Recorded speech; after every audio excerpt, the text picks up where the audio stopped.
Speedrun moderators are some of the most kind, hardworking people the internet has. They have to verify every single submission to a category and even have to manage discords. They even have to make incredibly specific rules that dictate how runs must be completed and submitted. And every once in a while, someone will attempt to bend these rules to their limits, causing these poor mods to have to rewrite them, sometimes even on the obvious rules that little Timmy can break. And today, that person is me. I'm going to show you how to beat Minecraft in under 5 minutes while following all the 80% speedrun rules.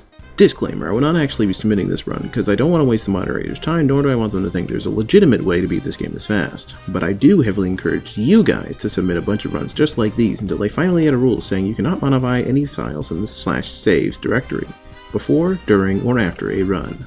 With all that out of the way, let's start by reading the rules line by line to figure out how we can bend them. Complete the game and reach the credits. Start timing when the world loads. End time on entering the portal to leave the end. Are the only existent rules for timing and will not need to be bent. Now let's read the gameplay rules. Optifine is banned for 1.15 plus. Done. Fabric API is banned. Done. Use the vanilla resource pack. Done. Any program or macro that reads screens is not allowed, and any attempt to get around this rule will not be tolerated. Example, taking a screenshot of the program and reading from that, etc. would not be allowed. Done. The horizon looks good so far, and also, if you're wondering why I'm glossing over a few rules, it's because they are entirely relevant to the submission part of the rules, which I don't have to follow because I will not be submitting this run. Do not use peaceful difficulty. Done. Use an official release of the game. No alpha, beta, snapshots, etc. No versions released before 1.0. No snapshots. No pre-releases. No release candidates. No April Fool's updates. A very easy done. Do not alter options.txt to circumvent the bounds on them set by the game with the following exceptions. Gamma, difficulty, and sync junk rights.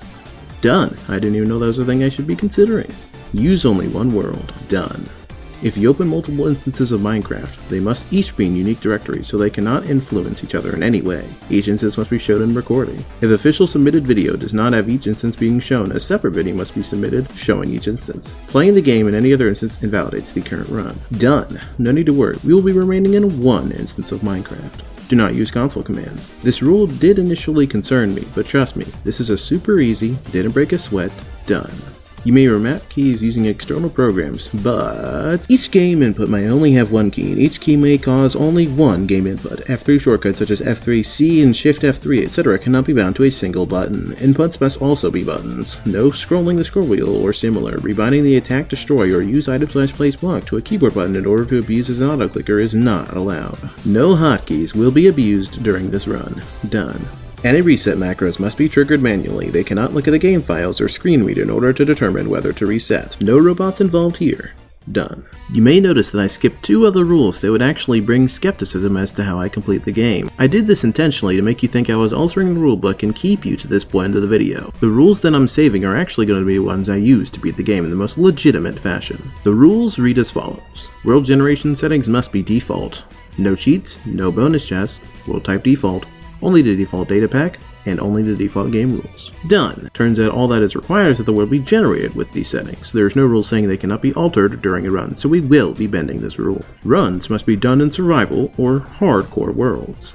Done. The rule specifically states that the run must be done in survival or hardcore worlds, meaning that it must be completed while meeting these conditions. It does not say anything about starting or playing through the run on a different game mode. And if you'll re-examine the generating rules, the world doesn't even need to be generated in survival. This rule is going to be incredibly bent. There are a couple of rules regarding third-party programs, but the rules are only pertaining ones that explicitly alter your gameplay or use various methods, typically math, to reveal different things about the game. I will not be using those. With all the rules out of the way, let's stop all the lectures and get into the game. Disclaimer, if you find that the run I'm presenting here is actually against the rules, do let me know in the comments. I would love to find out that they actually did have this base covered. But of course, for the entertainment purpose of the video, reading all the rules as they are now, this run would be completely passing using the rules, but of course common sense might lead you to believe otherwise. For this run, we will be playing on the latest, safest version of Minecraft. Generate a world on creative mode, making sure to leave the world generation on default and turn off cheats. After you load in, grab an eye vendor and an end portal frame, and a strength potion. It may be faster to use a splash potion, but of course I was looking at the menu that I saw on screen. Create the end portal frame properly and jump in. Fly into the end and drink the strength potion, save and quit to title. Here comes the fun part. Download NBT Explorer and open the app. Find your save and scroll to the level.dat file. Open the folder to find the Players section and go into Attributes. Alter the damage attribute to 2048 exactly. Press Ctrl S and get back into the game. Smack the dragon, land on your feet near the portal, and hit save and quit. Close and reopen NBT Explorer to refresh it in a more reliable way than clicking the stupid button that never works. You'll notice that there are more level.dats than you anticipated, and your natural instinct will be to panic. Alter the wheeled runs exclusively like you would the original level.dat and change the player game mode and game type from 1 to 0. Hit Ctrl S, but now you have that issue of too many level.dats with numbers you still can't comprehend. The easiest solution is to open File Explorer, jump into the saves folder of Minecraft, and delete the old level.dat as well as the old level.dat_old. Then rename one of the horrifying ones to level.dat. Reload your game and smile awkwardly as the dragon nervously shuffles above you to explode with a lot of experience dust. Jump into the portal and you've beaten Minecraft on the latest version of 1.19.2 in less than 5 minutes. Or it took you longer than 5 minutes because you're a dumb stupid baby and you need to try again.